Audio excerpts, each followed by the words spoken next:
ارشاد بھٹی نے بڑے علماء کے ساتھ پوڈ کاسٹ میں ایسا تاثر دیا جیسے یہ دین سے جاہل صحافی ایک جج ہے اور عالم اس کے کٹہرے میں کھڑا ایک ملزم۔ سوال یہ ہے کہ صحافی کا فرد بطور صحافی کیا ہے، اس کا دائرہ عمل کیا ہے، مذہب اور مذہبی تعلیمات کے حوالے سے اس کے فرائض منصبی کیا ہیں۔ صرف اور صرف منفی نکات کی نشاندہی کی گئی۔ ہر عالم کے سامنے ایک معاندانہ تعصب سے بھری ایک ایسی چارج شیٹ پیش کی گئی جس سے عوام میں مذہب سے لگاؤ کی بجائے دوری بڑھے۔ پاکستانی معاشرے میں کتنے ہی لوگ بے نماز ہیں، زکوٰۃ سے یکسر غافل ہیں، فکر آخرت سے بے نیاز ہیں، اخلاقیات سے عاری ہیں۔ فلسطین لو لو ہے، امت منتشر ہے، فرقہ واریت پہلے ہی عروج پر ہے۔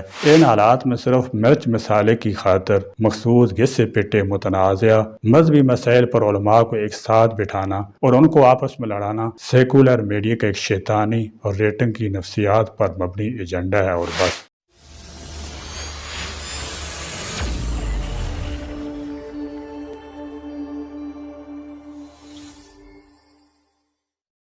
الحمد للہ وحدہ والصلاة والسلام علی من لا نبی بعدہ۔ تاریخ شاہد ہے کہ دشمنان اسلام نے اسلام کو مٹانے کی ہر دور میں ہر ممکن کوشش کی ہے، اور اس مقصد کے حصول کے لیے انہوں نے مختلف اقسام کے حربوں کو اختیار کیا ہے۔ کبھی وہ قرآن و حدیث کی خدمت کے نام پر قرآن و حدیث میں دخل اندازی کرتے ہیں، تو کبھی مسلمانوں کے افکار و نظریات کو دقیانوسی قرار دیتے ہوئے اپنے افکار و نظریات کو اپنانے کی تلقین کرتے ہیں، اور کبھی مسلمانوں کے تعلیمی نظام کے ساتھ چھیڑ چھاڑ کرتے ہیں اور ان کے اذہان میں یہ فکر اور سوچ بٹھانے کی صحیح کرتے ہیں کہ اگر آگے بڑھنا ہے اور ترقی کرنی ہے تو ہماری جدید نظام تعلیم کو اختیار کرو۔ اور کبھی وہ اسلام مخالف منظم تحریکات چلاتے ہیں جو کہ بغیر اسلام کے مفاد اور حق میں معلوم ہوتی ہیں، لیکن در حقیقت وہ تحریکات اسلام کے بالکل منافی ہوتی ہیں۔ اسی طرح مسلمانوں کو اسلام کے متعلق شکوک و شبہات میں مبتلا کرتے ہیں اور اخوت اسلامی کی مقدس روح کو ناپاک کرنے کی صحیح مذموم کرتے ہیں۔ افسوس تو اس وقت ہوتا ہے جب ان کے دام فریب میں آ کر خود مسلمان اسلام مخالف عمل کرتے ہیں اور اس خوش فہمی میں مبتلا رہتے ہیں کہ وہ دین کی بڑی خدمت کر رہے ہیں۔ اسلامی تعلیمات پر حملہ کرنے والے خواہ مسلمان ہوں اور مسلم خاندانی پس منظر رکھتے ہوں یا غیر مسلموں اور غیر مسلم خاندانی پس منظر رکھتے ہوں، سب کی خطرناکی اور زہرناکی قریب قریب یکساں نظر آتی ہے، بلکہ بسا اوقات مسلم نام کے حامل افراد کی خطرناکی کچھ زیادہ ہی سنگین ہوتی ہے۔ یہ تمام کوششیں دشمنان اسلام کو ناکافی لگیں کیونکہ انہیں علماء اسلام کے مقام مرتبہ کا اعتراف تھا، اور انہیں یہ معلوم تھا کہ جب تک مسلمانوں کا تعلق علماء حق علماء ربانین سے بنا رہے گا وہ اسلام پر باقی رہیں گے۔ لہذا انہوں نے اپنے مذموم مقاصد کو بروئے لانے کی خاطر عام مسلمانوں کو وارثین انبیاء یعنی علماء حق سے دور کرنے کی سازشیں شروع کر دی۔ رمضان مبارک جیسے مقدس مہینے میں ایک صحافی ارشاد بھٹی نے مختلف علماء کرام سے وقت لے کر پوڈ کاسٹ کیے۔ ہر ایک مکتبہ فکر کی معروف اور نامور شخصیات سے تھیکے، تنقیدی، متنازعہ اور ایسے فرسودہ قسم کے سوالات کیے جو پہلے سے ہی بین المسالک متنازع اختلافی مسائل کے طور پر معروف ہیں۔ یہ پوڈ کاسٹ ملک و ملت کے لیے مفید تھے یا مضر؟ اس سے حقائق اجاگر ہوئے یا سنی مذہبی شخصیات کو سامنے بٹھا کر ان کی تحقیر کی گئی؟ اس حوالے سے چند تاثرات سرسری طور پر پیش خدمت ہیں۔ سب سے پہلی بات تو یہ ہے کہ صحافی کا یہ مینڈیٹ ہی نہیں کہ وہ علماء سے متنازع مسائل پر ایک منصف کی حیثیت سے سوالات کرے۔ ایک طالب علمانہ استفسار اور چیز ہے اور حاکمانہ لب و لہجہ چیزیں دیگر است۔ ارشاد بھٹی نے بڑے علماء کے ساتھ پوڈ کاسٹ میں ایسا تاثر دیا ہے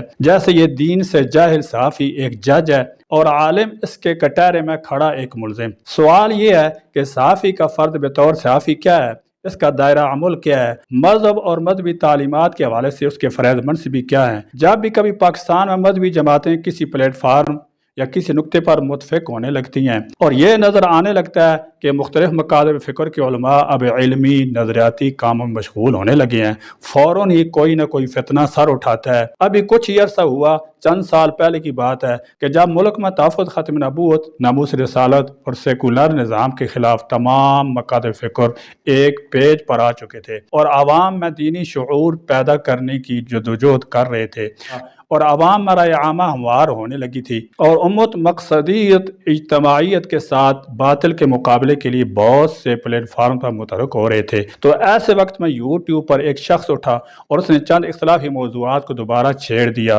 مقصد صرف اور صرف یہ تھا کہ مختلف مقاصد فکر کے آپسی اختلافات کو اچھال کر اپنی ریٹنگ بڑھائی جائے اور نام کمایا جائے۔ کچھ یہی واردات اس بار رمضان میں ہوئی 2025 میں، جب نیشنل لیول پر تمام مکاتب فکر باطل قوانین کے خلاف ایک ہونے لگے، اور انٹرنیشنل لیول پر ہر مکتبہ فکر کی عوام نے اپنی لیڈرشپ کے ساتھ فلسطین کی آواز میں آواز ملانا شروع کی، تو ایک نیا تماشا شروع ہو گیا۔ ارشاد بھٹی نامی صحافی کو رمضان میں مذہبی ریٹنگ لینے کا شوق ہوا۔ انہوں نے بھی ریٹنگ کے لیے اختلافی موضوعات کا انتخاب کیا۔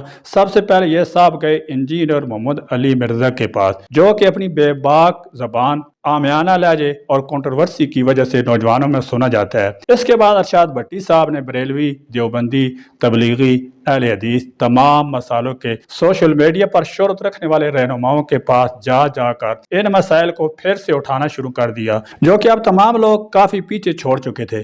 اور یہ سب کچھ اس لیے تھا تاکہ پوڈ کاسٹ مثال دار ہو اور عوام چسکے لے سکے۔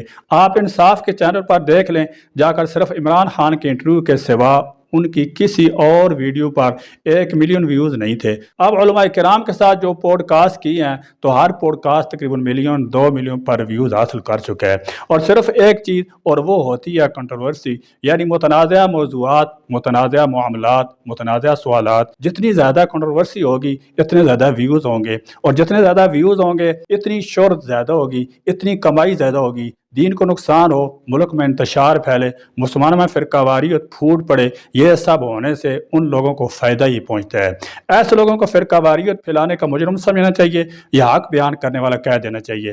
اب سب جانتے ہیں کہ متنازع سوال کرنا اور مخالفین کے لیے کسی منہ سے کوئی سخت الفاظ نکلوا لینا ان کا مقصد ہوتا ہے، تاکہ مزید تنازعات، کنٹروورسی پیدا ہو، دوری پیدا ہو جائے۔ جتنی زیادہ کنٹروورسی ہوگی روٹی روزی لگی رہے گی۔ دوسری طرف ہمیں ان تمام اہم شخصیات سے بھی سخت شکوہ ہے جنہوں نے ارشاد بھٹی کا مقصد پورا کر دیا جانے انجانے میں۔ ان کو چاہیے تھا کہ وہ اختلافی سوالات کے جواب دینے سے پہلے ہی یہ بات سمجھ لیتے کہ یہ سب ایک چال ہے جس میں ملک میں دوبارہ فرقہ واریت کی فضا پیدا ہوگی، جو امت مسلمہ اور وطن عزیز کے لیے خطرناک ثابت ہو سکتی ہے، اور علمی نظریاتی کام پر اثر پڑے گا، جو اصل میں دین و ملت کے لیے باعث رحمت و برکت ہوتا ہے۔ بجائے اس بات کو اہم سمجھنے کے کئی شخصیات نے ایسے جوابات دے دیے جو ارشاد بھٹی صاحب کو چاہیے تھے۔ تمام پوڈ کاسٹ صرف مرزا کے پیدا کردہ جاہلانہ اعتراضات اور سوالات پر مبنی تھی۔ یہی دکھائی دے رہا تھا جیسے مرزا کی شہرت کو 4 چاند لگانے کے لیے کوئی ایڈورٹائزمنٹ کیمپین چلائی جا رہی ہے۔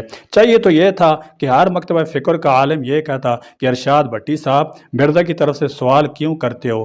اسے تو کتنی بار چیلنج کیا جا چکا ہے، کئی مرتبہ مناظرے کے لیے مشہور شخصیات وہاں گئی ہیں، مگر مرزا صاحب کا دروازہ ہی نہیں کھلا۔ جب وہ سامنے بیٹھے گا تو اسے جواب دے دیا جائے گا۔ کہنا تو یہ چاہیے تھا کہ تم ایک صحافی ہو ارشاد بھٹی صاحب، لہٰذا اپنا پیشہ ورانہ فرض ادا کرو، ہم سے فرقہ وارانہ سوالات مت کرو۔ ہم سے یہ سب پوچھنے کی بجائے یہ اسلام کے نام پر بنے ہوئے ملک پاکستان میں غیر اسلامی قوانین جتنے بھی بنے ہوئے ہیں ان پر پروگرام کب کرو گے؟ اسلامی معاشی نظام پر سود کے خاتمے کے لیے پوڈ کاسٹ کب کرو گے؟ میڈیا کے ذریعے فحاشی بے حیائی ہو رہی ہے، پھیلائی جا رہی ہے، اس کے ذمہ داروں کے خلاف کب اپنی ڈائری میں سوالات لکھ کر ہمارے پاس لوگے؟ امت مسلمہ خاص طور پر فلسطین میں جو اس وقت قیامت ٹوٹی ہوئی ہے، اس پر ہمارے ملک کی حکومت اور قوت رکھنے والے اداروں سے سوالات کرنے کی جرت کب پیدا کرو گے؟ انتشار پھیلانے کی بجائے ملک میں اسلامی نظام لانے کے لیے لوگوں کے پاس کب جاؤ گے؟ اس کا سلوشن کیا ہے؟ رمضان مبارک جیسے مقدس مہینے میں عوام الناس کی اخلاقی روحانی تربیت کی بجائے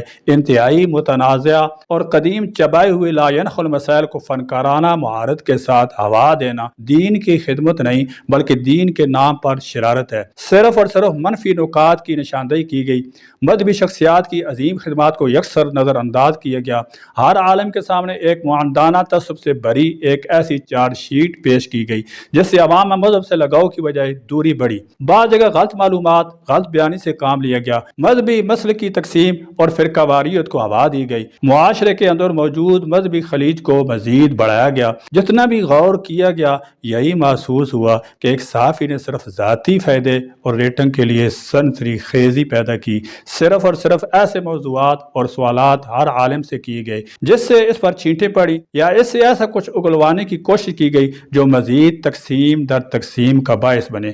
کبھی یوں بھی محسوس ہوا جیسے ارشاد بھٹی رافضی یا نیم رافضی لوگوں کا نمائندہ ہو یا سیکولر طاقتوں کا ایجنٹ جسے علماء کرام کی توہین تذلیل اور مذہبی منافعت کا خصوصی ٹاسک دیا گیا ہو۔ پاکستانی معاشرے میں کتنے ہی لوگ بے نماز ہیں، زکوٰۃ سے یکسر غافل ہیں، فکر آخرت سے بے نیاز ہیں، اخلاقیات سے عاری ہیں، فلسطین لو لو ہے، امت منتشر ہے، فرقہ واریت پہلی عروج پر ہے۔ ان حالات میں صرف مرچ مثال کی خاطر مخصوص گھسے پٹے متنازع مذہبی مسائل پر علماء کو ایک ساتھ بٹھانا سیکولر میڈیا کا ایک شیطانی اور ریٹوں کی نفسیات پر مبنی ایجنڈا ہے اور بس۔ باقی چینل اور اینکر تو پھر بھی علماء کو باہمی دست و گریباں کر کے معزوز ہوتے ہیں، کچھ پردہ داری بھی رکھتے ہیں، رکھ رکھو بھی ہوتا ہے، لیکن ارشاد بھٹی نے تو اس کی بھی ضرورت محسوس نہیں کی۔ افسوس تو علماء کی سادگی پر ہے کہ ایسے بھونڈے قسم کے متنازع مسائل اور ایک دین سے نابلد منفی سوچ کے حامل صحافی کے سامنے بیٹھ کر وہ یوں سوالوں کے جواب دیتے رہے جیسے یہ ان کا کوئی محتسب مقرر ہے اور یہ ملزم صفائیاں پیش کر رہے ہیں، انا للہ و انا الیہ راجعون۔ اس سے بھی زیادہ افسوس ان مسلکی سپاہیوں پر ہے جو دوسرے مسلک کے ایک عالم کی تحقیر پر مبنی یا متعصبانہ اور معاندانہ شاطرانہ پوڈ کاسٹ دھڑا دھڑ شیئر کر کے ارشاد بھٹی کے مقصد وحید سنسی ریٹنگ کی شعوری یا لاشعوری طور پر تکمیل کرتے رہے۔ ناظرین کرام، آپ اب تک یہ ویڈیو دیکھ رہے ہیں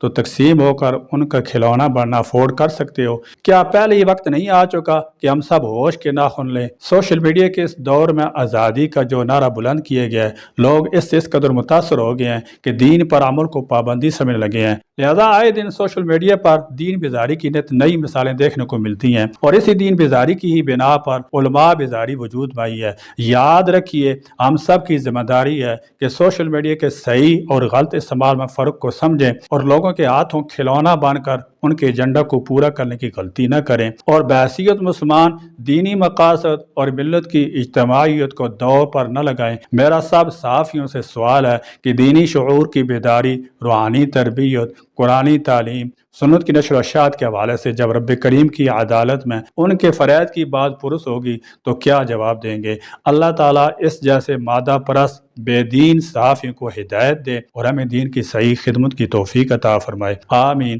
وآخر دعوانا الحمدللہ رب العالمین۔